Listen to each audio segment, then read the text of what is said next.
رسمياً الأهلي يضرب من جديد. القلعة الحمراء أنهت التعاقد مع يوسف بالعمري في صفقة قوية جداً. لاعب كان مطلوب من أكتر من نادي، لكن الأهلي كعادته حسمها بهدوء وسرعة. بالعمري انضم للأهلي بعد مفاوضات مكثفة في الكواليس، واللاعب أبدى ترحيب كبير بارتداء القميص الأحمر، واعتبرها خطوة العمر في مسيرته الكروية. آخر الأخبار بتأكد إن اللاعب أنهى كل التفاصيل وخضع للكشف الطبي بنجاح، وهيبدأ الظهور في التدريبات خلال أيام قليلة استعداداً للمشاركة رسمياً.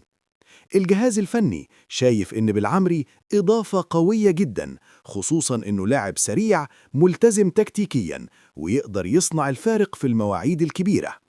الأهلي مش بس بيتعاقد مع لاعب، الأهلي بيجهز فريق بطولات وبيقفل كل المراكز قبل أي منافس.